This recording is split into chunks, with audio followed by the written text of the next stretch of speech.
Hello and welcome to a Gooner Ramble podcast. Joining us this evening is regular Judd. Judd, how you doing, mate? Well, we're coming off a win, so I guess my answer should be good, right? You'd like to think so. And our special guest for this evening, we're recording this quite late. I've had bloody technical issues galore, but we're finally here. We've got him. It's my fellow Essex man. He's from the Purely Arsenal podcast. It's Neil. Neil, how you doing, mate? Hello, mate. Not so sure about the special, but thank you. I'll take it. No good worries. to be here. Thanks for having me on. Brilliant. It's good to have you, mate. It's good to have you. So, we go into this game tonight, lads. Thursday football, whoop whoop. You never thought that would happen with Arsenal, but we normally end fourth and get the Wednesday games, but we got a Thursday one today. Coming into the game, 3 changes in the lineup. We got Coquelin out with Ramsey coming into that central role that El Nene's been playing. Giroud started instead of Welbeck again, whoop whoop. And Mertesacker coming in for Gabriel, which again people have been questioning, but I didn't think the defence did too bad tonight. But we'll get back onto that a bit later. But what did you guys make of the lineup changes? I'll go to you first, Judd. To be brutally honest, I've kind of, after the weekend and everything, it was, I don't want to say disinterested, but I wasn't as enthusiastic as I probably normally would have been for a match. So kind of like you were saying, whoop whoop, big deal. I guess I could say I was interested to see how Ramsey and El Nene would partner. Gabriel really hasn't been playing spectacularly either, so having Mertesacker in there, okay, great. I think I've made my feelings known about Giroud, the way that he's, always got his back to goal. I'm, if I had to say one thing, I'd say I was kind of worried about where the goals would come from and the way that we've been playing. Maybe that played into why I felt that way, but, in the end it worked out. And what about you, Neil? Again, I think I echo what Judd just said. It was a little bit of a really difficult to explain the emotion going into this game. I was on the verge of going yesterday because I looked at the someone had tweeted a picture of the availability of tickets, and I was like thinking, what the hell's that? Because it was all yellow. Normally it's all red and sold out. And so I went on the website, and I was on the verge of getting a ticket to go, and then I realised that I was going to have a nightmare day at work, and I wouldn't be able to get out of work in time in any case. So I decided not to, and it was almost as if I really wanted to, I could have done it, but nothing was spurring me on. It's one of those sort of, not disinterested, but I think that's a harsh word, but it was difficult call to make, which is really sad that we're in this position at this stage of the season. But with the lineup, I guess he's probably trying. I don't know if it's Wenger being nice and giving the likes of Ramsey and Mertesacker and Giroud certainly a chance to see if they can do anything with what's left of the season. I'm not so sure. I didn't think Welbeck had done much wrong to lose that place. So I think maybe it might have been a bit of a token gesture with Giroud. And to be honest, I think he was awful in the first half. Second half, he improved slightly and he held the ball a couple of times to offer a chance or two. But with Mertesacker, yes, I kind of agree with that. Gabriel, as good as I think he is potentially, I think he's still got a lot to learn. He does make silly mistakes. I think that will come with time because I think he's a really good player. I've always been a fan of him.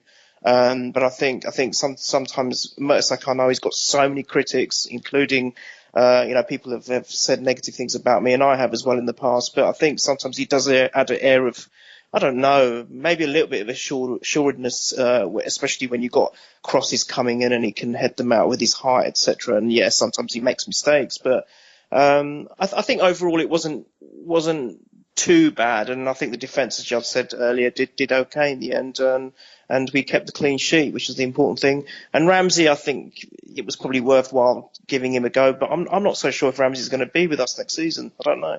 I agree with you there. And coming back on Gabriel just quick before we get into the game and stuff, for me, Gabriel, like you've said, potentially such a great player, but deep down that man's a psychopath. And he's, we used to have controlled psychopaths, Koscielny for me, since he's been the captain, Tony Adams and that with Keown and that would be like, all right, you've got your booking or whatever now, just chill out a bit, calm it down now, let's focus. With Gabriel, I don't think there's a character there. Mertesacker will, with someone stepping out of line, will actually stand there and go, hey, let's back it up a bit. Chill out. It's one of the main things Flamini can do. Flamini can turn around and point and shout. He's fantastic at that. Football, maybe not, but to give someone a rollicking, world class, one of the best at it. And that's for me the problem with Gabriel at the moment. I don't think there's. Obviously, the language barrier is probably still there as well, but you can say the same for Sanchez. But but he needs someone to just tame him a bit, just calm him down, because he does just let loose at times, doesn't he? Yeah. And what did you guys think? Giroud tactically, did you think maybe 12 games without a goal and we're a title challenging side? Come on, not good enough. Do you think he went with Giroud to think, West Brom, all right, they're not the greatest of teams and they're a bigger, stronger side that will kick about. Welbeck's my main sort of striker. Do I risk him? Do I play him out there? Do you think that's why he went with Giroud today? Thought maybe if he gets West Brom's the kind of game he can pick a goal up against. Because for me, I'd have started Welbeck and gone with Giroud against Sunderland probably, because Sunderland are piss poor. That's as good a theory as any. If I've learned anything in the last few years watching Arsenal, it's that I never know what Arsene's thinking. So trying to think and speculate as to what was in his mind, I think, is just a futile effort. But yeah, getting on to Giroud, man, 12 games without a goal. I don't care if you're a title challenger or not. That's not good enough, no matter where you're at in the end of the table. Exactly. Perhaps, like Neil was saying, this was a chance to get him a last look before the transfer window, because maybe he's going to make a decision based on what he saw today. I don't know. I don't know if you need to see anything more out of him. He is what he is. We've seen plenty. And, this has been a knock of his since his time started here, is that he takes 30 chances to score 2. Now it's gotten even worse than that. So, and the way that Iwobi and Welbeck have been partnering up, man, I don't know why you'd ever break those two up. Maybe because of the way the schedule's running out here at the end of the season. This was a chance to give Welbeck a rest for the weekend. I don't know. Yeah, it could be. I mean, I keep forgetting it's a Thursday game, so we're so close to Sunday, aren't we? So it could have been that, actually. That could be his thinking. But I for some reason feel it was a bit of a token gesture. I don't know why. I might be talking absolute rubbish, but it feels a bit like that, because I at one point was thinking he would have been better off. I know Campbell doesn't play in the middle, but it might be better playing him in. But we all know that Campbell never gets a look in for some strange reason. Giroud isn't good enough. I mean, I think, Judd, again, you hit the nail on the head. It doesn't matter what league you play in. It doesn't matter what kind of football you're playing. If you're paid to do a striker's role, your job is to score goals. And he is good at certain stuff. Don't get me wrong. I used to talk quite positively about him on the pod and say that he's got a lot of attributes. He is strong. He can head the ball. He has got a shot on him when he actually makes it work. And as I said, he can hold the ball up for runners. Yeah. He can, exactly. He can hold the ball for runners, and he did a bit of that in the second half, but he just doesn't do enough of what he's supposed to. And I know somehow he does bag in, the late teens of goals a season, but it feels as if, I don't know if you feel the same, but it never feels like they're crucial goals. They never feel like they're on the important matches, on the big days where we need a clinical striker to bury a game or to rescue a game. I think he's good to have around, but he's not a bloke that's going to win you. He's not a bloke that's going to win you the league. No, he ain't good at. And it winds me up. You get all these Arsenal fans, and they come to me when I go out drinking and all that. They're like, "Oh yeah, James, but from set pieces, he's brilliant at defend." I'm like, he's not a fucking defender. Yeah, he's meant to score goals. That's right. That's like saying, "Oh, your goalkeeper. Oh yeah, the goalkeeper's really good up front, isn't he?" No, it's not what he's meant to be doing. Like, Petr Cech's brilliant at penalties. Yeah. No. like that Brazilian goalkeeper Yeah, that was shut great up. at free Yeah. kicks. No, I totally agree, James. I mean, it's winds me up big time. I think he's not going to give us what we've seen today is what we're always going to get. And the issue is I don't even, again, what I touched on about Ramsey, I don't know whether Giroud might want to stay because I've been thinking that if he is wanting to secure an international spot, he's not going to get it at Arsenal if he's just going to be a squad player, which he could well become. He might become that because there may be a chance that Wenger might buy a striker in the summer. Who knows? It could well happen. So I think he's going to need to. I don't. Yeah. I think the way the fans are going, he's going to have to get a striker. Yeah. Well, I don't know. The thing is, with Wenger, you've got to admit one thing, that if he's never going to bow down to external pressure. He's just going to do what he's going to do. So very true. We'll wait and see. Well, getting back into the game, I thought we started quite well. We come out the blocks. We started Bellerin and Sanchez were linking absolutely superbly, and then on the 6-minute mark, our first shot from outside the box for a bloody long time, and it results in the first goal from outside the box since December of 2015. And what a bloody goal it was! Miracles never cease, do they? No. Yeah. Judd, you took that. Well, I don't want to take a negative look, but one thing I do want to say is that West Brom didn't look like they were coming out there interested in applying a lot of pressure on us up the field. And even when we say teams are sitting back and defending, yeah, they're getting a lot of people behind the ball, but they're also pressuring the ball. And it didn't look like really throughout the entire first half, West Brom was really interested in pressuring the ball too much. And we look great when teams allow us the opportunity and time and space to make those intricate passing moves. And, and then the one time, I can't remember who the defender was that came up on Sanchez's back. The one time they do apply that little bit of pressure, Sanchez is quick to turn, got himself some space for a shot and took it. And, it worked out great. But kind of going off on a little bit of a tangent off of that, though, the way the whole rest of the game played out, I thought really echoed the entire rest of the season. But because those goals came earlier, it changed the whole tone. Because the entire second half, we had so many opportunities that we just squandered.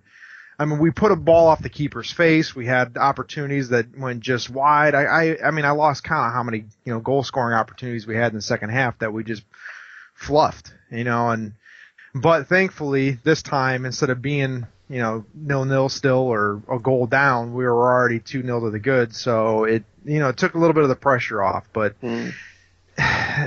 it's hard to get excited about the way that match went. And I feel bad saying that. Funny you should say that, Judd. I was going to tweet that. I was saying, thank God for the 2 goals, because it did feel like that for the rest of the game. It felt like the epitome of the whole season.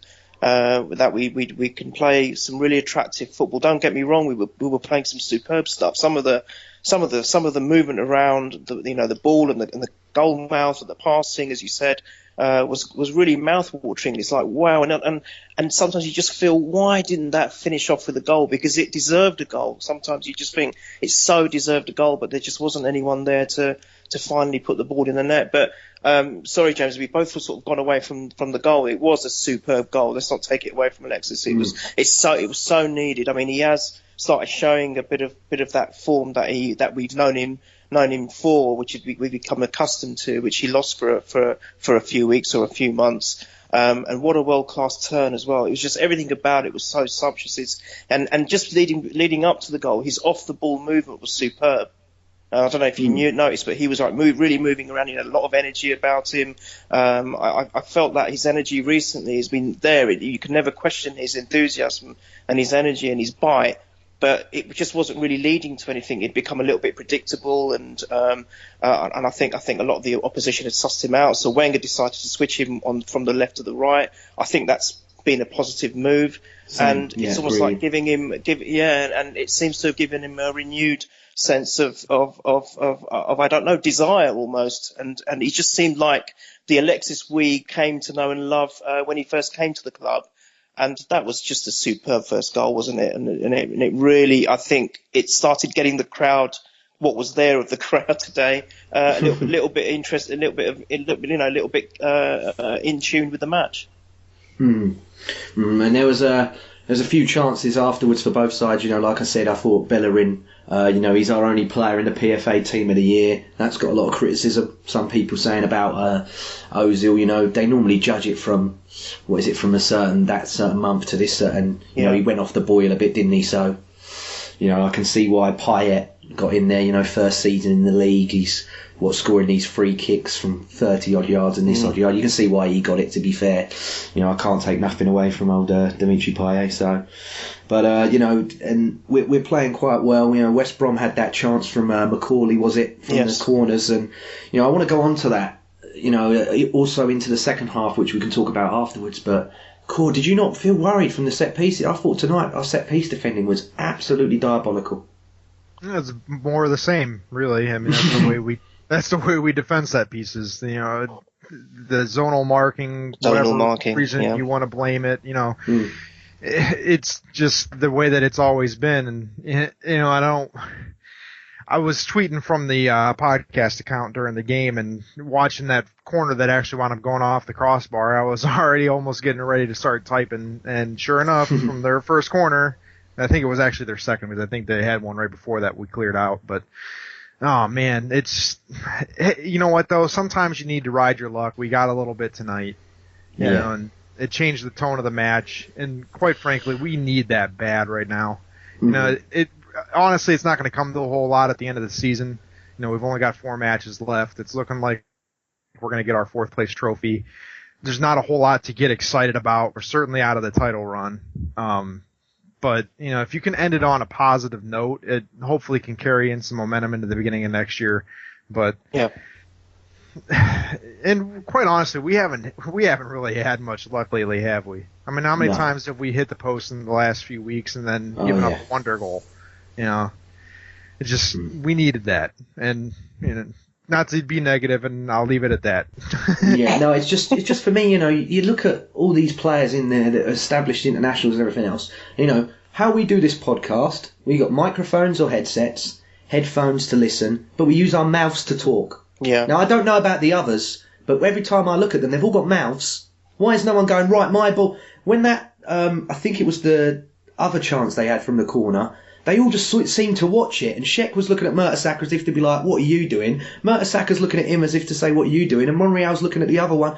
It's like all of them are pointing the gun, like who's going to shoot first? Someone's got to speak up there. And and I think this is where, for me, a lot of people, I think people are sort of half and half about this. I seriously think we lack leadership. I really do. Oh God, yeah. You see that plain as day. It's a gaping hole in what is maybe one of many things which are not quite working out for us in our club. We just lack that pure and utter leadership, which I don't think we've ever really had since probably Vieira. Certainly Adams was like probably the best example of leadership in an Arsenal team that I can certainly remember. Vieira took on the mantle, and I think he did a good job. And then ever since then, Henry as a captain is okay, but I've never been a big fan of captains, forwards as captains. I always prefer them to be sort of more from the back, either from the actual defence or centre midfield. But I just think it's the leadership, and that's where you'd have someone coming in and marshalling them. And I don't know, James, you're a lot younger than I am. I don't know whether you remember the old rear guard, but they were all almost leaders in their own right, and if they would all be shouting at each other, and I think I've heard Nigel Winterburn come on and talk about it, and saying that we would. He's actually said, was it Nigel Winterburn or was it Lee Dixon? I can't remember, but one of them said they were scared of Adams. They were actually scared of that. He just had to give them that look and a little bit of a talking to, and then they said they didn't make that mistake again. Yeah. And I just think that is so lacking in our makeup, and I think that has contributed to a lot of our failings of the past few years. And I don't know what it would take or what kind of character we need in the squad. And maybe it isn't. We need more than one. I mean, Wenger's been quoted as saying there's leaders all over the pitch. I'm not quite so sure about that. I think that I think We need someone who's a bit bobby, who's a little bit sort of hardcore, who's a bit thick-skinned, who isn't this nicey person. I think that is the problem at Arsenal. I think they're all too nice, which isn't a bad thing in life. I wish the whole world was like that. But in top class football, you need to be a bit more cutthroat. You need to think, I don't give a shit if that player doesn't talk to me or plays FIFA with me for the next 3 weeks. You know, I want to. I'm going to tell him that, you know, what you're doing is bang out of order and we're going for the league here. And I want to win the league and you better want to win the league. And I don't give a shit about anything else. And I think that's what we're missing. You know, it's funny. I get that all the time with my players too, is that they feel almost afraid to say things to each other because they don't want to hurt each other's feelings. Yes. It's like, guys, you got to leave that on the pitch. You know, you can't take anything that's said out there personally. Nobody's out there, you know, calling you names or anything. They're just trying to help you out, let you know what you need to do, let you know when you made a mistake, what you needed to do right. You know, whatever it is, you just need to leave it alone. But then going on to your point about having leaders all over the pitch, you know, it's not a PC saying, so I'll just brush over it. But we have a saying over here in business: if you have too many Chiefs and not enough Indians, it's not going to work. Yeah. And I think, you know, I mean, it's hard to speculate as to what's really going on inside the squad. But if you have too many people trying to take a leadership role, then there's really no true leader. You need to have, you know, maybe one. I like to set my teams up with, you know, a defensive captain, a midfield captain, and a forward captain. And then obviously the keeper's the keeper. And then, you know, you've got that one person in charge of each unit, and they kind of run the show for them. And they're the one that's in charge of taking the responsibility to make sure everybody's handling what they're supposed to handle and things get done correctly. You know, who knows what the dynamic is at Arsenal, but clearly whatever it is, it's not working right now. No. Mm-hmm. Yeah, I agree. You know, I watched that Crazy Gang documentary about Wimbledon. Yes, I'm so glad you watched that. John Fashanu hates Laurie Sanchez. He even says now, he's like, if he was in this room, oh God, he went, you know, he'd be lucky to sit next to me. They hated each other. You don't always have to get along. No, you don't. There's a lot of players. I remember watching the Invincibles documentary that were like, I'm not Lehman's biggest fan, but when we messed up, we were terrified to go back at half time with him in there. Yeah. I think it was Torre, was it? He grabbed by the throat, pinned him up against the bloody locker, and he said, "Don't you ever do that again." You know, I have a guy that I still play men's league soccer with that I played in high school. Probably almost 20 years ago with for the first time. I hate playing football with him. I hate being on the pitch with him. But you know what? He's great, and off the pitch we get along. That's right. Yeah. But getting out, you know, and I understand why he's the way he is on the pitch, because he's got that competitive nature. I've got that competitive nature, and we're both out there doing what we think is right, and we're passionate about it. But Judd, you want to be a winner, don't you? Why do you play football, Judd? Why do you play football? Just for the exercise. No, of course. Exactly. Why do you do anything competitive? But deep down, you want to win, don't you? You want to win. Oh, you want to be a winner, right? Absolutely. And that is why this is what these guys should be doing. And you know, they have to go on there with the mindset that we want to go out there and win a coveted championship. The English Premiership is probably one of the most, if not the most famous leagues in the world. And, you know, how great it would be for all those players to finish the season with those winners' medals, and then they can do all their Instagram, Twitter, and social media and show their dogs wagging their tails and all that kind of stuff. But I just think that I don't know. I think they're too comfortable. It's all too nicey. Everyone's too comfortable. And I'm so glad you mentioned that documentary about the Crazy Gang, James. I think it's a real good eye opener. A lot of the it's about the old Wimbledon side who used to play at Plough Lane, and then they won the FA Cup against Liverpool against all the odds in 1988. Judd, if you haven't seen it, if you can try and get hold of somewhere to watch it, it really is an eye opener. It really is an eye opener. It's an absolutely riveting watch. It's just incredible. To be fair, it's one of the best things BT've ever bloody done. Yes, correct. You know, they get a lot of stick, but that documentary was superb. It was absolutely incredible. But going back onto the Arsenal, not really much happening, like we said. And then on the 38th minute, we get that free kick, and the £70 million worth of talent stood over it. You're like, who's going to hit this one? Is Ozil going to try and curl it this way? Is Sanchez going to curl it that way? And then Sanchez hits it. And I'm sort of thought at first, because when I was watching it, I'm sort of clocking it, I'm sort of checking my phone as well, because I'm thinking, there's nothing going on in this game. And I thought it hit Mertesacker or something, took a wicked deflection and has gone in. But then him and Giroud have sort of done this brilliant sort of combining synchronised swimming move. And this is tucked in lovely. I'm like, this is 2-0. That was well worked, wasn't it? Well, yeah, it was straight off the training ground there. It looked like it. It looked like it. No, it was well taken. And I did. That was brilliant. I thought of those two. Now the pundits had a lot of criticism for the goalkeeper Foster and how he should have placed himself and he should have done a lot better. But I think there's been too much negativity recently with Arsenal. So I'm going to say, well done, Alexis. It was a great, worked free kick, and I think we deserved it. I mean, end of the day, if you look at the game, we certainly deserve to be winners. No, it was great work by Alexis, and I'm pleased for him because I think there's been a lot of sort of talk and emotions about surrounding him and whether he still wants to remain at Arsenal Football Club because obviously he wants to win things, he wants to play every game, he wants to play every minute of every game, and he wants to always be scoring goals. So I think for him to score a brace today, it's done a lot, not just for today's result, but going forward, and hopefully he will stay with us going into next season. And as Judd said earlier, it'll be good impetus moving on to the next season. Mm-hmm. And Judd, do you want to reminisce at all about the goal? Or? Well, I just want to say, taking a negative look at it, the way that the pundits were criticizing Foster, the whole point of what Giroud and Mertesacker were doing was to make life difficult for Foster and to screen him from being able to see what was going on. So, it depends on what side of the coin you want to look at.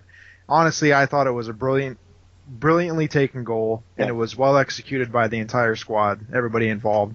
And that's the whole point of what they were doing. So if you want to give Foster a hard time, give him a hard time about that shot that he let squirm between his legs and he was bailed out by his man on the post. But I was just about to talk about that. Very reminiscent of, was it Massimo Taibbi years ago for Man United? Yeah. Do you remember that one, guys? So. Oh, gosh, yeah. Is that who it was? Yeah, I never saw him play again. It was one of them, wasn't it? He just sort of come in. Those and are hard faded. to come back from as a keeper. Yes. But yeah, he was bailed out pretty well. Well, we went into the second half, and it was more of the same. I put on Twitter, all this around the house, this football. It's very reminiscent of when I was a young boy, and or when my brother was older than me and he had a better toy or whatever, and then my mum would be like, "Let your brother have a go, share it, let someone else have a chance." It just seems like everybody has to touch the ball before we shoot. Oh God! And when I sat there and was like, in the first half, we've had the pop shot, it's gone in. I'm like, can somebody, somebody shoot this bloody ball? Yeah.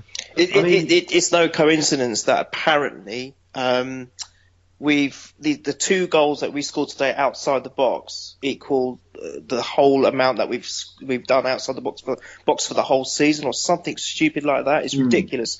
It's very, very rare that we can get a goal from outside the box, and it's just this ethic with Arsenal that they have to walk in every single goal. Now, yes, when it works, it's so beautiful to watch. It is sexy total football, isn't it? It's football purist football. It's just great to watch, but you can't. I think that's another reason why things are going wrong for us. Teams initially, when Wenger first came along, it was so refreshing what he did. He changed the way the game was played. He brought in new standards. He brought in new training techniques and diets and all the rest of it. And it all worked, and it all worked really well. And I think because it was such an unknown, teams just didn't know how to cope with it, including Man United, who were our greatest rivals at the time. But I think it's almost like we've been sussed out, and it just doesn't. The game has evolved. It's moved on and to another level, and teams, and that is why the teams that are at the lower end of the table, without any disrespect to them, normally the teams like Arsenal should be burying them, but they're not anymore. As this season has shown, especially, where any team can beat any team in the English Premiership. It just never used to be like that. Even in the old Division 1, you'd only have 1 or 2 or 3 clubs which could beat everyone else, on a weekly basis. But I think the game has moved on so much, and I think that's where another fault lies. We haven't moved on with that. We concentrate too much on how we play rather than how and tactically prepare for how the opposition is going to play and approach a game. And I think that's where the problem is, and we need to do a little bit more of this. Having not always walking the ball in. How many? As I said, we had so many moments of intricate passing, one-to-one passing, really fast, fluid movements. It was brilliant to watch, but then no end product. And that has just been the story of our season, where we just haven't had anyone take responsibility and put the ball in the net. I think there was one opportunity Ozil had, and he just lingered on it too long, and he didn't get anywhere with the shot. And you've got to be quick thinking. You've got to, sometimes you get one opportunity. The league is so fast. The English Premiership is so fast. You've just got to quickly think and have a go and put the ball in the net, or at least, hit the target, if nothing else. I mean, Neil, 71% possession tonight. Yeah. 16 shots, only 7 on target. Yeah. It's like, everybody knows Arsenal. We can create chances galore. Yeah. But, for me, how you judge it is, I was watching with me dad. We haven't watched Arsenal for a few weeks, because I've been working, and also he stresses me out when I watch a game with him. If he listens, I'll be brutally honest. There's only so much of Wenger, you're a this, Wenger, you're a that. Oh, he's got to go, son. I can listen to. I hear it too often. My Twitter's full of it. Everything's full of it. But so we're watching it, and he goes to me, "Oh, we're gonna have to get another one, son, aren't we? Because you know what we're like. What other team goes 2-0 up and you got to score more because you're worried? I know, it's so sad. That's so telling. So telling for me. It's like, we're 2-0 up, Dad, we're cruising. He's like, no, got to get another one. Bite your nails still, son. The thing that's always done my head in about our attacking is, we have the dynamic front three where guys are swapping sides, running in and out, overlapping runs from the defenders.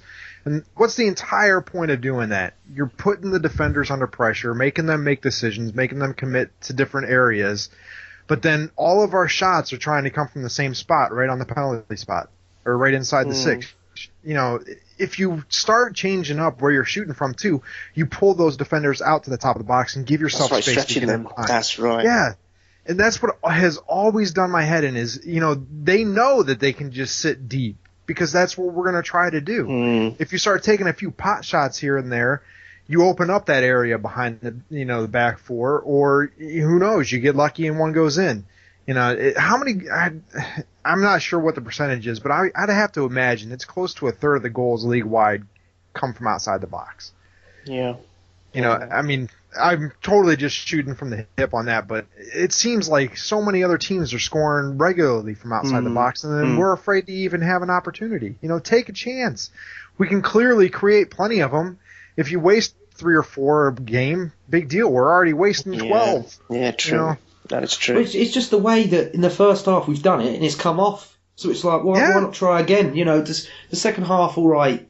For me, I thought the best 2 clear-cut chances were Ozil's one, which he sort of kicked at Foster's face, and then I think he had another one that hit him in the chest.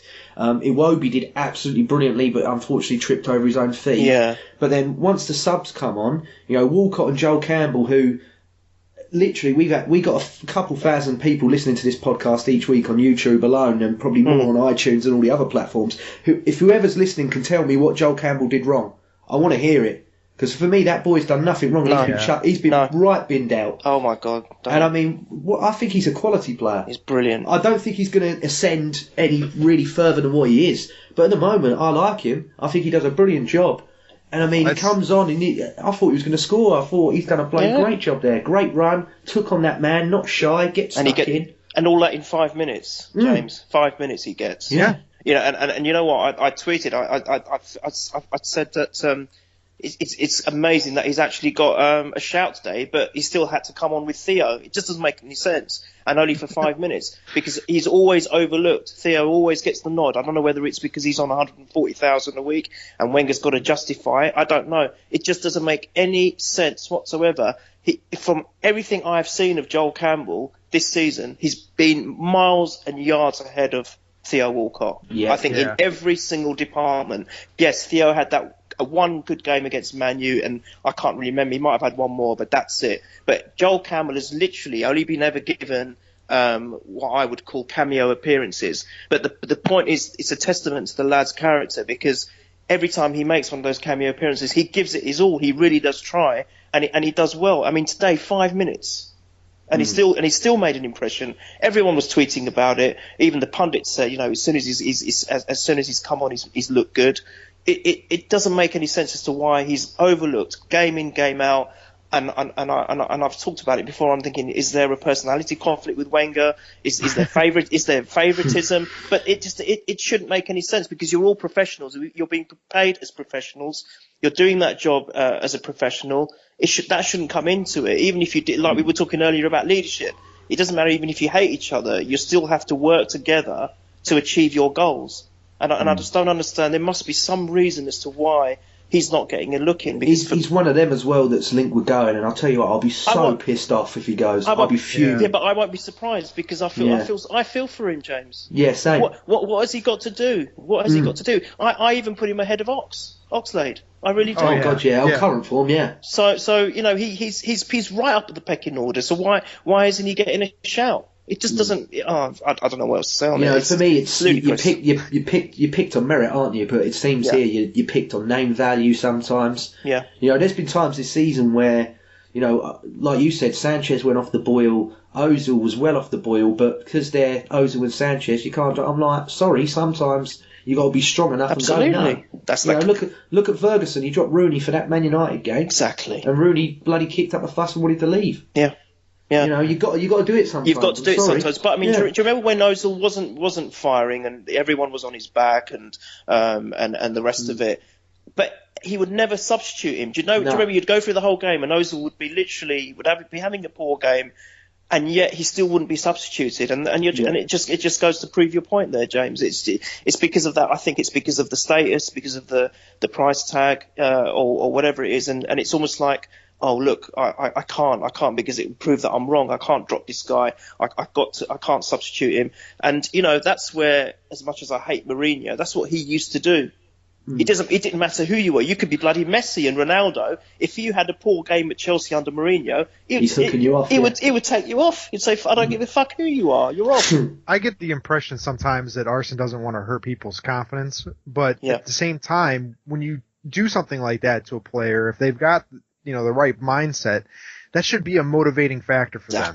Exactly, Judd. That should light the fire under them, that they got to get up, they got to get something done when they're out there. They can't just be, coasting along and with the handbrake on, as Wenger likes to say. He's got to get out there and just get it done or get off. And like I said before, it's impossible to speculate what Wenger's thinking, but it does seem like right now he is not picking Campbell for illogical reasons. Because if I were to put my top, front three, he'd probably be the fourth option. I'd put him behind Iwobi, Welbeck, and Sanchez. And then he'd be the first one off the bench for me. Agreed. It'd probably have been that way since January for me. Yes. Especially with the way that other people aren't performing. But right. Well, yeah, and it's not to take anything away from Campbell. He's been playing well too, but there's certainly been nobody else anywhere close. No, exactly. Yeah, everybody else has been so poor. I mean, Giroud, Walcott, Ox, all of them have been a complete letdown this second half. Yeah, totally agree. Well, going into the man of the match, obviously Sanchez won it. Is there any other players that stood out for you tonight? I thought Ramsey. I'd posted before the game, I hope you do not leave El Neni hanging tonight. I hope you stay with him and do your job. And there were no, because he does, doesn't he? He does. He only runs one way, Neil. Yeah, he does. He don't run the other way. No, you're right. You're right. You only see the front of his shirt. You never see the back of it. No, absolutely. And it's the other way with Giroud. You only see the. Or wait. Yeah. Whatever. You know what I mean. Yes. But no, I thought he did bloody well. He got a lot of tackles in. I know. I'm not going to scroll through all the tweets because Giles was posting it and I was checking them out. But I've got some bloody tackles in tonight, so I was happy for him for that. If you want to play that central midfield role, you got to do both jobs because Cazorla does both jobs. He's adapted. That's right. So I was happy with that. I thought El Neni again was brilliant. This guy's been a godsend, I think. Brilliant I'm really impressed with him. He's so good, isn't he? He's so calm and collected, and you feel. I don't know about you guys, but I feel confident when he's in the team. It feels like it gives it balance. So there's an air of calmness, and he just looks confident, and it's like when Coquelin came back from the loan spell, and he just like settled in the team like he'd been there for years. Very, very similar to how Iwobi's made an impact. He's just come in and it feels like he knows all the players around him. And he just does the simple and the correct things. He doesn't, he reminds me of the old, what players can I think of, that maybe weren't as gifted technically, but they would do the simple things, like Gilberto Silva and even to a lesser degree, I don't know whether you might laugh at me, but Gilles Grimondi. I know he wasn't a regular, but there were times when he had to come in because either of suspensions or injuries, and he actually didn't do a bad job. He wasn't the most technically gifted player, but what he did was break up play and then just pass it to someone who was actually better than him. And that is what, and I think El Neni's got a little bit of that there, and also he can when needed. He's not afraid to shoot, which we saw in against Barcelona. So I think it's such a wonderful buy. It really is, and this is where I know all the Wenger haters for whatever reason will come out and destroy Wenger at any given opportunity, but this was a master stroke signing, and it goes to show you don't always have to spend the multi-millions to get someone in who can do a really good job for you and the team and complement the team as well. Yeah, I totally agree, and I think take the opposition at hand. I think that's okay. We can play with them two in that sort of position, but with Man City and all that in a few weeks, I think Coquelin's got to come back in because he's the more, he's the tackler, he's the stopper. There's El Neni's not really got that stopping game down to a T just yet, but as far as, like you've said, composed, picking the passes very well, and like you said, can has a shot. He's got bags of energy. Boy doesn't seem to get tired. No, which is, in that position, doesn't sweat, quality. Does he? Doesn't sweat. He's got endurance for days. It's like colder in England than Egypt. Exactly. But I tell you what. Talking about Egypt, I think the reason why Sanchez got away with that penalty was because he was practicing his Egyptian dance moves. If you saw where his hand was positioned when the ball hit it in the penalty box, I don't know if you saw that. Yeah. But I think on another day that could have been given as a penalty. But as that'd Judd, have been harsh. It would. Yeah, but it could have been given. Some referees could have given that. But I think after the week Moss has had, I don't think he could have done anything. I think he's probably sat there like, you know what, I'm going to let everything slide tonight. Oh, there was a shout for El Neni having a penalty, wasn't there? So, I think you're right there, James. Yeah, absolutely. Yeah. The commentator over here said after that, well, if Jamie Vardy's watching this, he's wondering why that's not a yellow. Yeah, absolutely. Yeah. Totally agree. Was there anything else about the game you guys want to jump in on or anything before we get into the listener questions?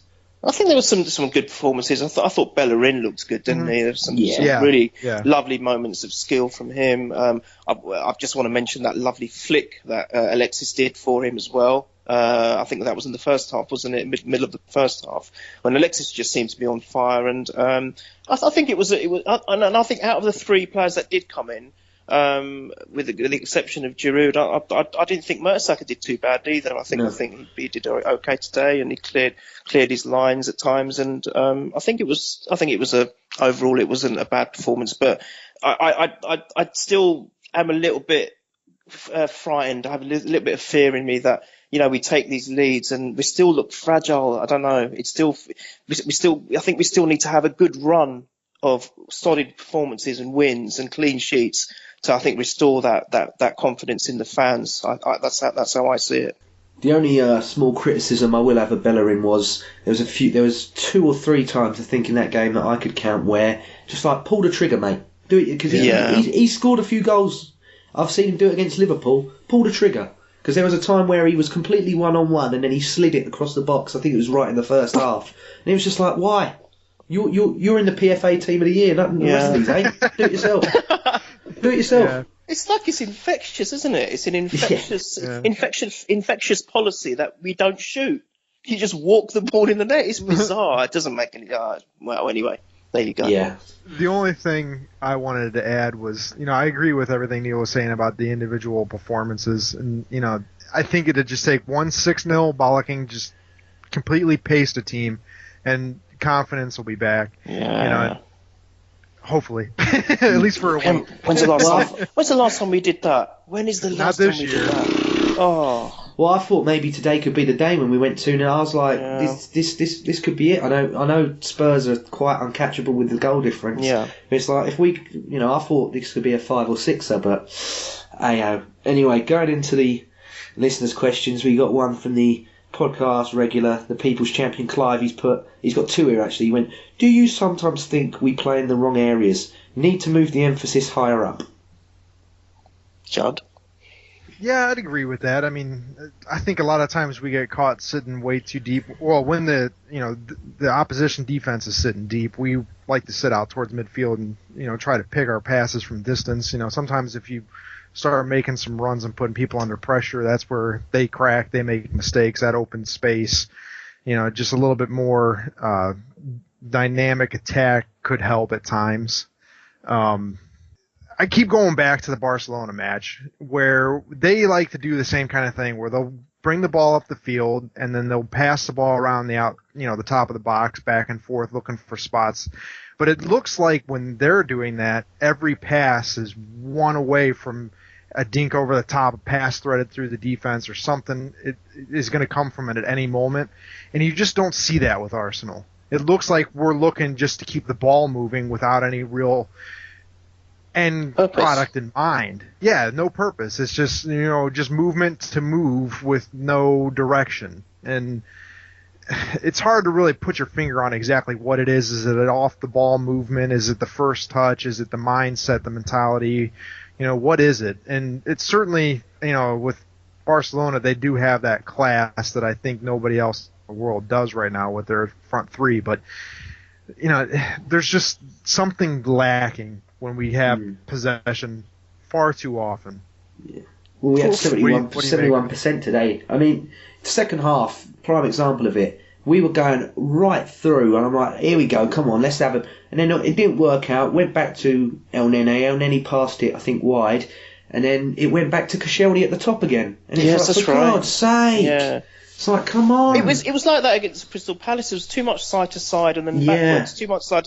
Nothing. So Clive's got a point there. Why can't we? What did we do against Man United at home? It was so different. We had this real zeal and zest about us. And I know it depends game on game because it depends on how the opposition are coming at you and how they've set themselves. I get that and I understand it, but sometimes you just think we're trying to work out the opposition too much. We're overdoing it. We're playing chess for too long. It takes too long to work things out and then maybe attack in a certain way. Why can't we just sometimes just go out there with a real sort of mindset of, right, we're just going to go out there all guns blazing and do something unexpected because everyone seems to know how Arsenal play. Certainly now I feel it this season at home. Where teams aren't afraid to come to the Emirates. They're just not afraid because they know that it's Arsenal and Arsenal are going to play with one style of football. Well, it's like we said, it's a good job West Brom are so poor as they are. I mean, I've got no confidence in them on Monday, which is a shame because I want to catch them as best as we can. Yeah. But twice we gave them the ball on the counter, a bit like the Palace game, like when Balassi scored. That's right. And it's like, thank God you're awful. Yeah. if you had a bit of style about you, we could have been talking about a whole different podcast. I think you're right. I think you're right. I think if it had been any other team on the ball, excuse the pun, I think it could have been a disaster again for us. It's just the format that every team that comes away, Swansea do it, and nearly every year it's sit back, they'll pass themselves to death. The minute we get it, go. Yeah. And then they won't catch us. They won't catch us after we've gone. We're playing chess. They're playing checkers. Sometimes you need to just go out there and play checkers too. Yeah, it's not that complicated, guys. No, totally agree. Everybody wants to be the smartest man in the room, though. Mm-hmm. And we got another one from Clive here. He put, I know we've been talking about it, but he put, do you think we should shoot a little more with a nice little smiley emoji? Yes. Gee, okay. No, maybe not. I think we shoot too often. Of course. Yeah. And we got a tweet here from the Swedish Gooner. He's put, at the Swee Gooner, he's put, there's a lot of talk of Wenger out, but who is good enough to replace him? God. Who is good enough to replace him? Well, let me think. I've got a long list, but well, here's my stance on the whole thing is, are you going to get any better with Wenger in charge? I think we've seen over the last few years that that's probably not happening. So why are we afraid of making a change just to keep the status quo? You know, whether the first guy we bring in is going to be better or not, who knows? But that's the chance you take. But if you have any ambition, you have to take some chances. And I think that that's what we need to do right now. And, you know, it's not just change for change's sake. It's change in hopes of, you know, something happening and some better results in the future. And right now, it's hard to see something positive coming when we've seen so much stagnation for so long. And I think last summer was the perfect example when everybody in the world thinks that we're going to be signing a striker. It's so obvious we have to get a striker. It's so obvious we have to get a defensive midfielder. We were the only major European club to not buy an outfield player in the summer. Mm-hmm. So clearly Wenger thinks that this squad is capable. And I think they've shown us that they're clearly not. So what evidence is there to lead anybody to believe that we're going to go forward and be better with what we have right now? I don't see it. So I'm sure there's plenty of guys out there, and maybe they're, you know, better in certain areas, worse in others, but I think we need something changed. I don't want to discount it, but it just needs to be shaken up a little bit. Something, see what can happen. You know, maybe we get another, you know, better man motivator in here that lights a fire under some of these guys that have been underperforming. Yeah. You know, maybe we get somebody that's a little bit, you know, more ruthless in the transfer market, brings in some, you know, better talent. You know, who knows? But let's talk hypothetically, right? He's got 1 year. He's got 1 year left on his contract. He normally sees them out. There is rumours of him getting an extension. I think if they released that he's getting an extension now, the place will erupt. So I think we'll hold off that for a few weeks, maybe months, maybe not give him it at all. But let's say next year, you know, it's going to be his last year. He's going to try and reinforce. I won't predict anything now because there's no point because we don't know what's going to happen. You know, let's say he ends that year, he goes out, whatever happens. Ideally, Judd and Neil, pluck me one name that you'd really like to see. I'm a big fan of Simeone. Personally. I'd take Simeone for the point of view he'd sort that back out straight away. That defence would not play like they play. I'm a defensive-minded guy, though. I'm a goalkeeper. And I like that he's a man motivator and he's passionate and fiery. It's funny that's who Alan Smith. I don't know if you saw on Sky afterwards. I don't know what you get to watch, Judd. NBC where you over here. Oh, okay. But we had Alan Smith. They were asking. It was him on Sky Sports, and he was actually saying pretty much what you'd been saying there, Judd. That it's gone very stale. You know, he's been there for 20 years and all the rest of it. And he was talking about how things were when he was under George Graham, and you know, even after 6 or 7 years, you know, you'd sort of like get a little bit not sick and tired of what the manager was telling you, but it was like the same old. And he said, "Can you imagine it for 20 years?" Now I'm not. I'm a bit of a coward, and I'm sort of sit on the fence. I've always said that I want what's best for the club. I'm not necessarily Wenger in or Wenger out, but for me, the issue is, the board are not going to get rid of him if every year we are increasing our bottom line. If we're bringing in profits and we're making our already solid financial base that much better and improving each year, if you think about, I don't see Arsenal as a football club anymore. I see it as a business, which for me, that's good. It is. It's good it's good in one way because you don't want to be supporting a club which is on the brink of liquidation. But at the same time, what are you that you're in existence for? You're in existence for to be a football club, and you're there to play good football and ultimately win things. I mean, I know. It doesn't always happen that you're going to lift a trophy every season, but I'd like to be the kind of club that we are, the prestige that we have, and because it is Arsenal, we should be challenging year in, year out. We should be. We might have a blip 1 or 2 years, but not for this length of time. But the problem is the board are seeing profits every single year, and you know that we haven't had. Yes, we've got shareholders foreign shareholders with Stan Kroenke and Yusumov. But end of the day, they've never really had any real injection of money like we've seen with Chelsea and Man City, because the board have always said no, we want to develop organically, and that's what they've done. And okay, it's great, it's all great, but we would also like to see alongside that, something happening on the pitch as well. And it is starting to feel like those two back-to-back FA Cup victories, almost like lulling us into a full sense of security. It was great to do that. I would have loved to have seen a hat-trick of FA Cups and make history in the modern era. But end of the day, I think realistically we've got to be challenging for the league more than we have been. And this was such a great opportunity lost this season not to win it. And I just don't see a change if the board are going to be happy with what they're seeing, because you work in any organisation, if the MD is doing their job and making the company a success year on year, you're not going to say, oh, thanks for everything, but you're off now. It's not going to happen, is it? If it's looked upon as a business. But that's the problem. They've got to start. This board has got to start looking at it as a football club as well. And until that happens, so I don't think it's just about changing the manager. They're not football people, no, Neil. Yeah, but that's what There's I'm saying. no one on that board that are football people. Yeah. They're all strict businessmen. But this is my worry. If you get someone else in, James, I'm not saying Wenger should stay or whatever. I'm just saying if you got someone else in, are they going to tie him? I don't know whether he is tied. Maybe it is his own stubbornness. Maybe it is all Wenger, and Wenger is stubborn and all the rest of it. But unless you're there and you're behind closed doors, it's very difficult to assess that. We can speculate till the cows come home. I've got a feeling it's a bit of everything. I've always said that I think the culpability is throughout the whole club. It's not just with the manager. There's a lot of responsibility with the board as well. And we might get someone like Simeone in who could potentially manage and get that sort of fight and fire in the players, especially in the defence, etc., and all the rest of it. But he then might be given the same restrictions when it comes to transfers.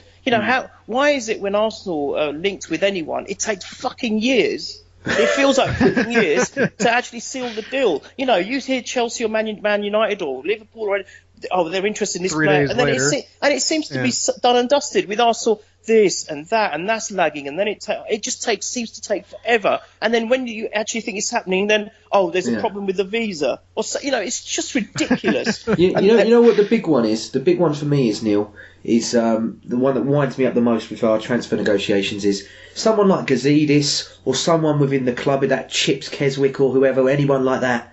They'll go, he's got a war chest of 150 million, 200 million, 250 million. Don't tell anyone in the press, whoever, what we have, because then when we go to a club to get a player, they're going to go, no, fuck off, you said you got 150 million, we'll bump it up an extra 20 mil, extra 10. Don't say it. Just say we got money. Don't even tell them if it's real money. Could be monopoly money, chocolate money. James, they don't have to even say they've got anything. They just go out and buy. Yeah, it's as simple as that. Keep your mouth shut. Just do your job. Why do you need to say we've got X amount available this year? For just go ahead and do it. You don't need to be disclosing that information. All right, okay. No, mate. When you go to the pub, do you tell all your mates how much you got in your wallet when you go there? Of course not. Exactly, because they're going to be like, "Fuck off! You got £60. You can buy me around." You don't say, do you? You don't say. You just get your drinks and shut up and carry on going. That's right. I totally agree. But I think that it's a problem that runs throughout the club, and I mean, a new manager might freshen up things and change things and give it a breath of fresh air, and it could be successful for a while, but we just don't know, do we? We don't know. But I think if Wenger goes, it will be his decision. And the way he is with contracts, I'm sure he's going to see out his final year. I'll be shocked and stunned if he doesn't. So I think we've definitely got him for next season. I think after that, then maybe a change will come. But he won't. I don't think the board are going to get rid of him. I think he will leave. That's the thing. Same. I have to completely agree with, from the board's perspective, he is the ideal manager, and there is nothing wrong with the club, because he is getting us into every competition. He's winning us the prize money. There's a slight difference between finishing third and first in the league, but it's not, so much that it's going to change their bottom line that much. So from their perspective, they're happy. There's nothing wrong from a business standpoint. That's right. It's, the perfect club to be at. But, and I don't want to sound like I'm blaming Arson for everything, but he's the one big piece of the puzzle that you actually can change. Ownership's not going to change. The board's not going to change. He's the most influential person that's under contract and not ownership. So True. I just wanted to make that clear. Well, just throwing my 2 cents in. Neil, you said earlier that the board want to self-sustain. I'm looking at it going, Wenger's got 1 year left. I really like Ronald Koeman. Ronald Koeman, I believe, has 1 year left. The majority of our background staff from the youth team are Dutch, and I believe, I don't know if it's 100% true, I possibly think they've worked with Koeman before. Okay. So it's the type of thing of, if we want to be self-sustainable, he's done quite well with some of the youngsters at Southampton, because they've been torn to shreds by Liverpool, by all means, have taken half their team. Yeah. And he's had to bring some in, and he's had to bring some through. So, I quite like the cut of Koeman's jip. I think he'd be, if we get Bergkamp in as well to appease the people that are upset at Wenger going, I think Koeman could be a good shout. Yeah, it's quite possibly. Quite possibly. It's very, very difficult, isn't it, though, because my big one would have been Pep. If oh, gotcha. Well, I think that's everybody's. Yeah, I think that would have been a no-brainer, really. But obviously, the money bags of City have snared him and got him now. But it'll be interesting sorry, not sidetracking, but it'll be interesting to see how he does, because the Premiership is a different ball game to what he's been used to in the past. And I know, they're both amazing leagues in their own right, and he's been successful in both. But it'll be really interesting to see how he fares. I know he can bring in the likes of Ronaldo and Messi for all we know, with the money that they've got at their disposal. But it'll just be interesting to see how he gets on. It will be. Yeah, well, we got a few more questions here. We've got one from Hass_AFC. But do you think we need another world-class left winger to play alongside Mesut Ozil and Alexis Sanchez? Well, I think Joel Campbell's the only left winger we have, isn't he? The only naturally left winger. So I would like another one, but how many really are out there that are left-footed? The only one I can think of off the top of my head is Griezmann, and he's pretty much set for Chelsea or City, if you believe anything the papers say. How about Bale? that's another dream on for me. Bale was one of them. I didn't even think of him off the top of my head. I'd love him. Really, I think I'd love him, but I can't see it. We could really use a striker. People would lose, their fixation on the wings and the midfield and everything if we had a clinical striker that put chances away. That would make everybody look even that much better. Well, to tie that in with another question, we got one here from Ollie Liddard, who's at Leeds 1990. But should we try Alexis up front to solve the striker problem? Ooh, I don't know. I'm not so sure about that. I think. He always runs down the wing and then cuts inside anyway, doesn't he? I don't know whether he's got the. See, for me, an ideal centre forward would be someone who's. I hate to use his name, but I've got to admit he done the job for Chelsea. He's someone like Drogba. Yeah. And who's strong and powerful, who's got the pace. So it's pretty much. Would Lukaku do it for you, Neil? Possibly, yeah. Possibly.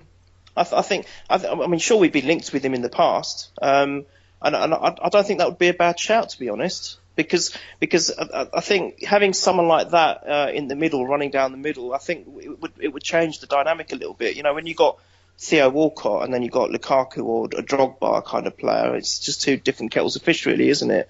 And I think that physical, that we've lacked that as well for me. I think in our team.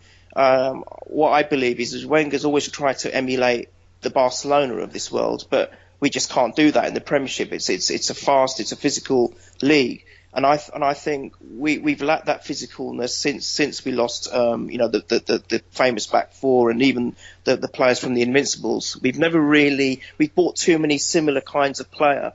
They're very technically gifted, but they're all to me very similar and nothing too physical. I know we've now getting a little bit of that back now, with maybe even if you can think about from a point of view of how Gabriel is and even Giroud to a certain extent is quite strong. And you've got Coquelin, you've got El Neni. But I just think we need a bit of that power up front.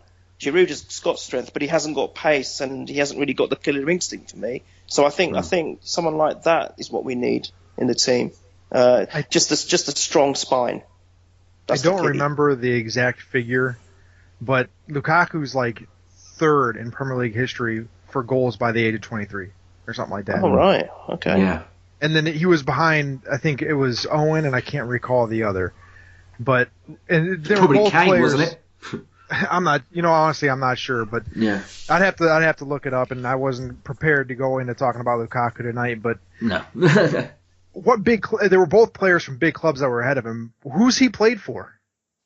I mean, think about that. He's doing this at mid-table clubs. He's scoring like this. Yeah, true. I mean, he's got phenomenal potential and lots of years ahead of him. I'd be over the moon with Lukaku. And getting back to the original question about Sanchez, I think people often lose sight of the fact that playing striker is not just about scoring goals. It's about the way that you move the defense around, you make runs behind them, you pull people, out of position, the way that you can bring midfield into attack. And I think that Giroud's biggest problem is the only thing in his mind is I'm bringing people into the attack. Yeah, that's it. I was going to make a joke on Twitter tonight that I don't think he knew what color top Foster was wearing tonight. Because I don't think he ever looked at him. You watch the way that he plays, he's always got his back to goal. And then with Walcott, he does well moving in behind defenses and stretching people out of position, but he lacks in other areas. And, I honestly can't make an in-depth analysis on Lukaku because I haven't watched him that closely, but he seems to be far more dynamic than either one of those two. So, do you know what the perfect thing would be? A love child between Theo and Giroud. So if you put them two together and mold them together, maybe that would work. Exactly. Because I think they've both got attributes at the opposite of the spectrum, but in isolation they don't work. But together, if they had in one player, I think it would. Or you get an overpaid person with pace who loves his hair too much. Yeah, that's true. No, I'm only messing. No, that's true. That's true, though. Well, then, with Sanchez, he likes to run at people, and how often do strikers get to do that? A lot of times they're receiving that pass and they're getting one touch and a shot, or they're getting on the end of a cross or something like that. I think Sanchez's best spot is on the wings. Yeah, I agree. And he's scoring goals from out there, so why change anything? True. If we can add somebody in the middle that can score goals, that only adds to your total that you already have, instead of taking something away from another area to try to move it and see if it translates to the middle. That's a big risk. Mm-hmm. Very true, very true. We've got the last question here from @Sessions Jack. Neil, you know Jack very well, don't you? Hey, good old Jackie boy. He's got quite a big one here. He's put, is there a hierarchy at Arsenal in terms of players, and does Wenger sometimes take too long to see the change in them in the team? For example, Ramsey's been played in the middle too long, per Mertesacker's failings and the goalkeeper issue last season. Also, he's put in here, is the answer for Wenger to go back to signing players with huge potential but possibly a lower cost and unproven as yet, such as El Nene? Does this stop the ego, pecking order issues and create a better collective mentality on the pitch? They're two bloody good questions there. The second one especially for me. I'm thinking, Joel Campbell, like we said earlier, not really got an ego, not really got a lot of problems, but when he comes on, does the biz. That's right. Yep. You've got to find that balance, For me, Wenger's fantastic at plucking these gems from out of nowhere. But I think, as well as maybe a gem or two, he does now have to lay all the cards at the table and pull a big rabbit out of the hat, so to speak. I think he needs to pull another Sanchez or another Ozil. Yes. Because I think the majority of the fans now, I'd say it's 65 want him to go, 35 want him to stay. Mm-hmm. And I believe the 65 that want him to go, he needs to pull out. And I'm not saying Ibrahimovic just from the point of view of that it's that kind of calibre, for me. Agreed. Of that, a namestay like that up front. Yeah. And then, he can get a Granit Xhaka who, alright, fantastic player, but he's still quite young, still a lot of potential. He's quite a big name around Europe, but, I'll take that one. And then obviously, centre-half wise, whoever.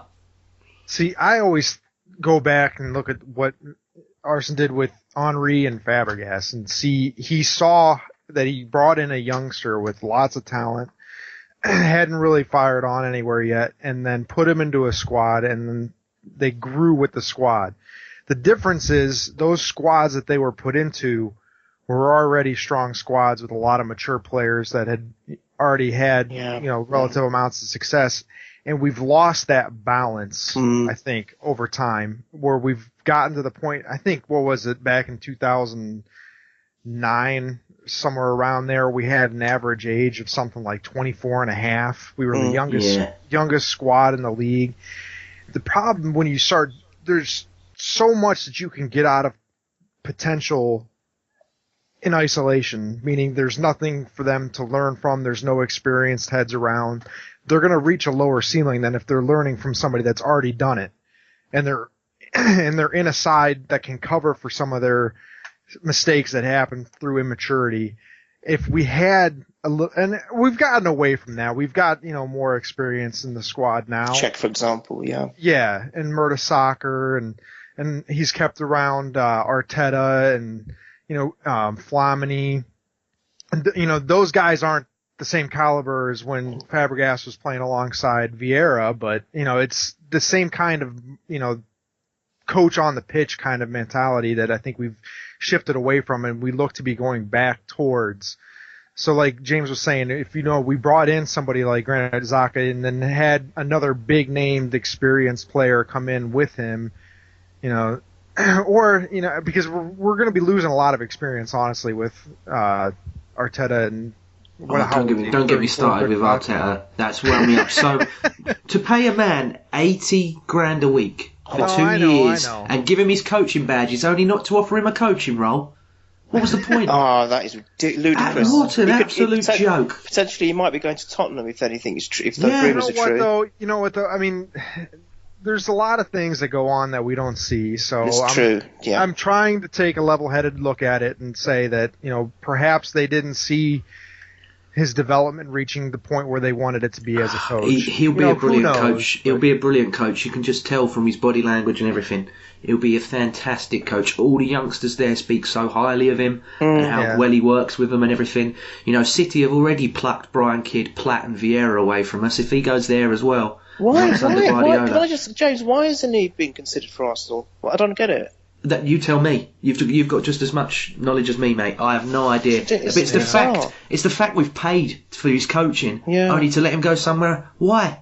Why pay that then? On the surface, not to be fair, he hasn't done much as a player for 2 years. I will respect the man so much when he leaves. Yeah. Because when he first come in, he did so much for Arsenal. No, he is a professional through and through. Yeah. He is. And it's not his fault. I know the performances started dying out, but that's not his fault. His legs were going. He's never been a bad player. It's just that that's right. It's just his age, and I think he's been a consummate professional at the club. He really has. He's held that together so much the last couple of years when we had so many egos like Gallas and all that fallout with Nasri and Fan, that rubbish before him. For him to come in there, and the story I always like to tell is that when he first come in, all the players were in cliques and ate separately, and he moved all the tables and chairs together one of the first days he got there at the training ground, and he went, we all eat as a team. Yeah, absolutely. And it's been the same ever since. And I think it's a good point that Jack's making, because I think it's about getting, and what you said, Judd, it's about getting that balance, and it's about the the team complementing each other. So yes, I think I'd be all for getting. I think I said it on our pod a few days ago that I'd be all for getting one marquee signing, one big major humdinger of a signing, and then maybe 2 or 3 of these gems around that. And so you don't necessarily are spending loads and loads of money on 3 or 4 players. You might spend loads of money on one player, and then a little bit, less of a cost. We did it the other summer, didn't we? We got Sanchez, and then we got Debucci and Ospina. That's right. Something like that. But if we can find another couple of El Nenis, and then one marquee signing that's been there and done it, I think that's what we need. And I think that would work, because just to echo what you've been saying, they can learn from each other and complement each other, and I think you've got then a team where you've got some winners that have got the experience of winning things and that winning mentality, and then you've got the youngsters who are eager and willing to learn, and they might make some mistakes along the way, but then you've got those mentors to guide them through it, and I think that's what we need. And then alongside with all that, the most important thing, we need a bloody leader. I want to add one thing to the summer shopping list. A DVD box set of the Rocky movies. To motivate these guys before they go out on the pitch and play games. I haven't seen Creed yet. I've got to watch that. Same here, actually. That needs to be added to the list. We need something to get these guys fired up. Because I think at times it's been the same thing year after year. It seems like we just get into this funk and we have like a general malaise, cloud over the club, and everybody's playing in a fog for like 3 months, and it's the same thing year after year. And I think it's a lack of motivation, a lack of fire. I could be way off base, but from the outside looking in, it certainly looks that way. You know what I'd do instead of DVD box sets? I would give them USB sticks full of videos from Hugh Wizzy's account, Arsenal Fan TV, this podcast, all the other podcasts, and I'd go, listen to this. Look what you're doing to these people. There's been weekends where I've stayed in because I don't want to see people because they'll laugh at how Arsenal have been rubbish. They've ruined weekends. That is the one joy of being across the ocean. I can go out in public still. Nobody's going to talk to me about Arsenal. Yeah. Oh, what's Arsenal? What that? I don't know what that is. Yeah. Half the people I run into, and if I weren't a coach, probably everybody I ran into would be completely clueless as to what's going on in the EPL. So.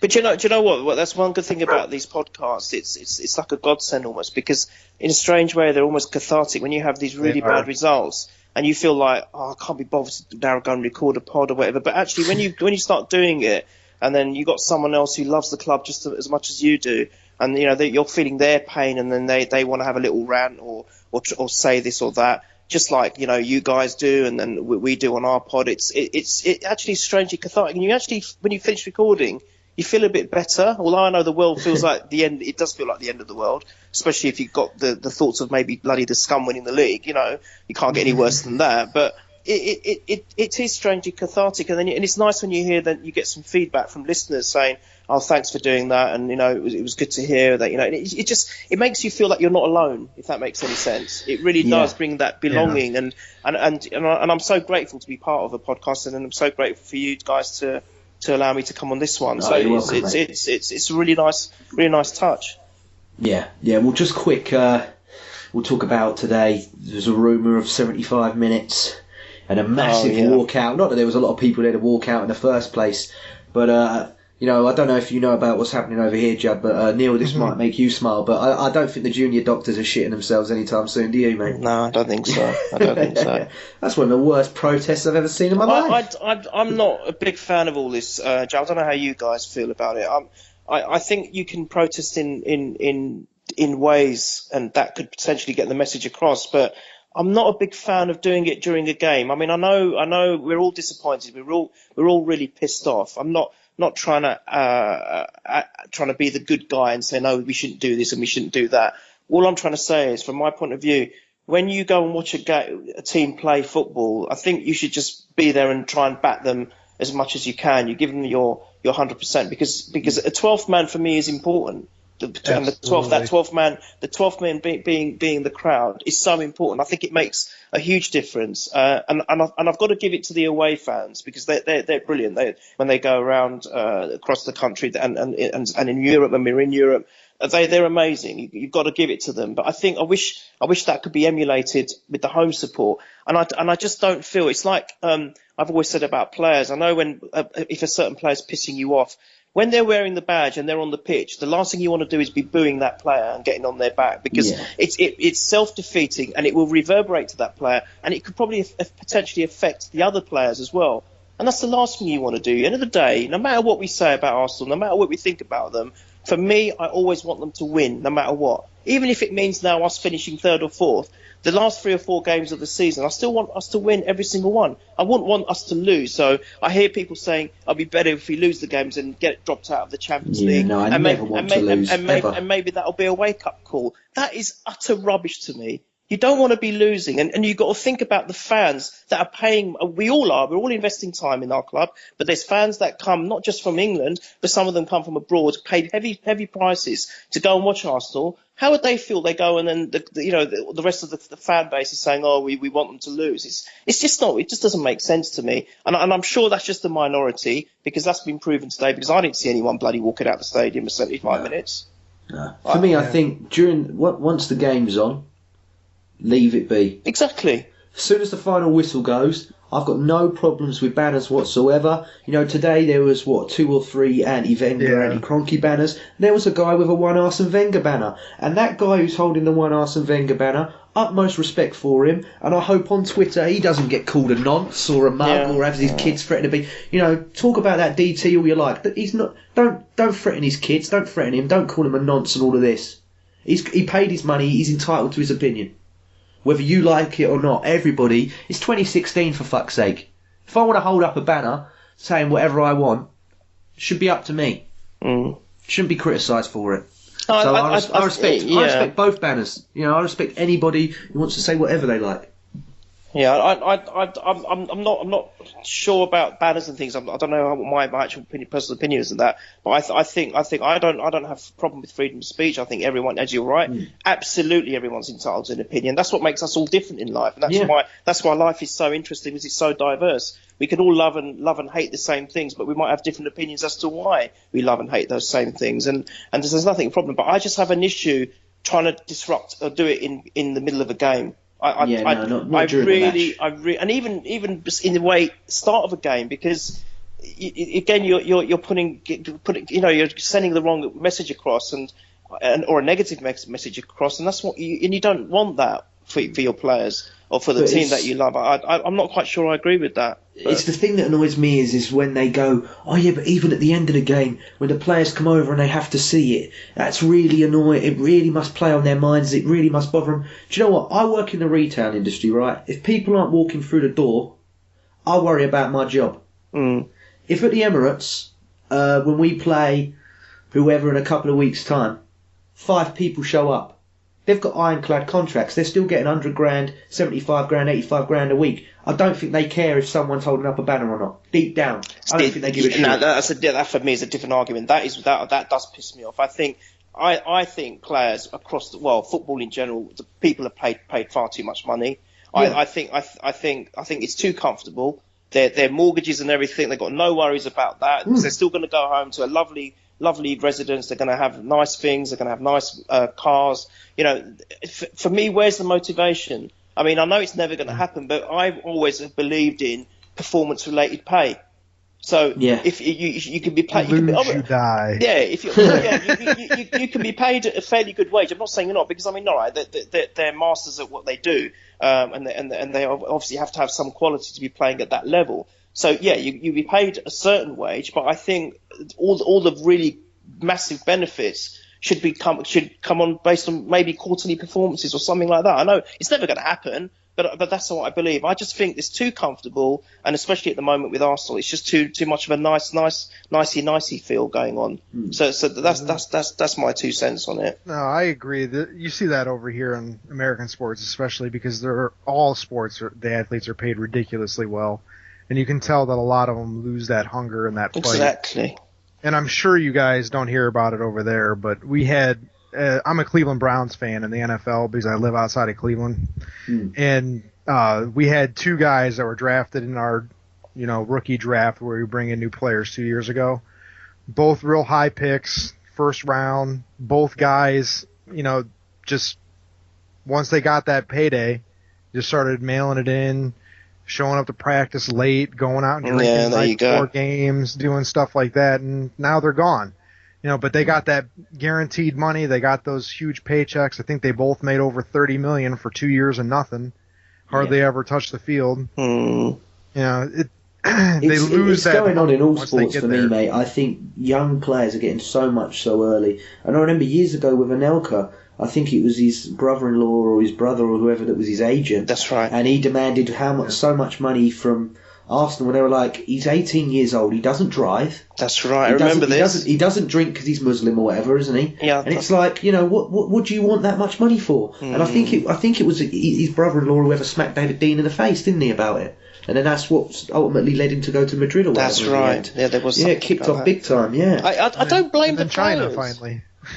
I don't blame the players. It's not their fault. I mean, you think about it. James, Judd. If you were like 18, 17 years old, and then all of a sudden at the end of every week you've got like 9, 10, even 11 grand in your bank account, you're thinking, oh my God, it's going to change. It's going to affect you. At that age, Oh, it's for going to sure. affect you. It's going to, At 35, it's going to affect me. exactly. There you go. So it's. I just think something was seriously wrong here, where all this wage stuff happened, and we hear all these rumours about Messi potentially coming to the Premiership on 700,000 or 800,000 a week. It's just mind-boggling. Absolutely mind. What? Yeah, okay, maybe someone like him deserves a massive wage, but what precedence does that set for everyone else? And they're all going down the ranks. I just think, what more do you need? What more do you need to buy? I don't know, James. I have no idea, mate. Because I struggle to find, I struggle to buy stuff now. I'm like, if I had that much money, I'd just be buying shit for the sake of it. Yeah, you would. You'd look around your house, you'd have all these things. They're like, oh, that's nice, Joe. I'm like, I didn't even know I had that. I don't even remember buying that. It is bizarre, isn't it? It's more. Yeah. I think it becomes more of an addiction than what you can buy. It's almost like, it is. It's like, or even a statement of power or status that, well, I'm earning this now, and I'm earning. It's not what you can do with the money, because there's nothing else you can do.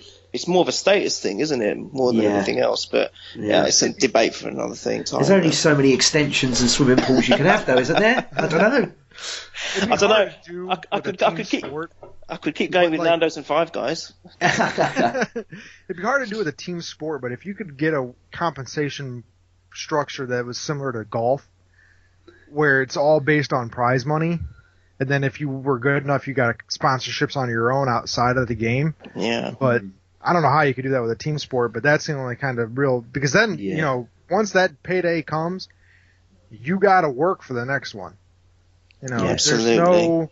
There's no, I got my contract and this is what I'm getting for the next 2 years, regardless of what I do. It's, I got my payday, and if I don't work my butt off, I may never see another. Absolutely. I really agree, and I think you were right, James, what you're saying earlier. I mean, in my job, if you're in a job and you're not doing it, you only get a couple of warnings, and you're out. It's like if you get a warning. Yeah, if you get a warning. With Giroud, he's paid to score goals, is he not? Yeah. And if you're not scoring goals, I mean, in not any other normal business, you'd think, well, sorry, mate, you're not doing what you're paid for. So it's things like that, and I think something's not quite right with it all. Neil, I said it weeks ago, I'll say it again now. In 2013, I was given 8 weeks in River Island. Right. Theo Walcott has been given 10 years. He's grown a beard, though. He's grown a beard. Yeah. Oh, wow. He's managed to turn that bum fluff into something that looks like a beard. Well, anyway, let's move on. Going into Sunday's game, Sunderland. It's a long way to go, and we're on the midday kickoff. What a great thing to do for the travel for our fans. But they'll go in their droves. They'll always do it. They're awesome. They're brilliant. They are. Can I get a score prediction? First goal scorer, end result. From you, Neil, as you're the special guest. I'll let you go first. Oh, I feel so honoured. I will go with. I'm going to go with Sanchez. I think he's on fire at the moment, and so he'll be first goal scorer, and we'll probably nick it 2-1. Nice. And Judd? 12-0, Wenger. Woo! 12-0 yeah. Wenger. Wow. I'm gonna go. I really want to. I think we have something that we can build off of. It wasn't really that different of a performance today, but it was something. The way that it played out was much more positive, and I'm hoping that we can build on that. I'd really, really like to see a 5-0. Just go out there. Wow. We played well today. This game could have been that if we could have taken some more of our chances. I'd like to see us actually take those chances on the weekend, and I think that Sunderland's a team that we in theory could do that too. Not saying that I think that we definitely will. That's what I want to see. More realistically, it's probably going to be 2-1. Yeah, and I'll go with Sanchez. I'm going to go with 3-1 and Iwobi. Yeah, I like it. Play it safe. Play it safe. Like Iwobi. Well, anyway, guys, I want to thank you both. Judd, thank you so much, mate. Oh, it's always a pleasure. Yeah, thanks for having me. Thank you, Neil. No, not a problem at all. I know you're going to hate me tomorrow morning. You're going to get a nice 5 or so hours sleep. I apologise for the technical delays. No, not at all. I really do thank you for letting me come on. And I just want to quickly mention Prince, who died, who passed away. I was going to say something, Sadly died today. I mean, I wasn't a massive fan, but he was a genius, and it's a sad loss to the to the music and entertainment industry. You know, I read that he's got so much in his vault, Neil, that he can release an album every year for the next 100 years. Yeah, I heard he's about got that much worth of material. Yeah. It's incredible, isn't it? Yeah, it's incredible, yeah. Absolutely incredible. Whoever's got his estate, his kids, whatever, they're going to look at some hefty money now. So yeah, absolutely. They already were. Absolutely. Yeah. No, he was a true pioneer. I'm a big fan. But, definitely, it's a sad day. It's been quite a few losses, hasn't it, recently? So yeah, it's been a terrible year for that. It's been a terrible year for that. And can I just quickly mention the Football Purists? Go for it, as mate. well. So that's just if you Plug away. can listen to follow us on Twitter at Purely Arsenal FP, and we try and record at least once a week or after every game. So listen out for us if you can. Be a pleasure to get your support. No worries. Well, that's been a Gooner Ramble. You can find us on YouTube. If you haven't already subscribed, please do. Subscribe on iTunes as well, and leave us a comment and a rating. We really appreciate that. You know, I know we've had a few more in the last couple of weeks. That's been awesome. So thanks so much for that. And for Android users, we are on Stitcher and the other platforms that you guys use. I can't remember the name of the other ones. Judd, do you know? Nah, sorry. SoundCloud. Yeah, SoundCloud, we're on iTunes. there. Snapchat. We've got the Instagram coming back up. Pretty much most things you can find us on. I think we've probably got a Tinder profile. We do it all. We do it all. Anyway, thanks a lot, guys, and we'll be back after the Sunderland games to enjoy that one. Take care.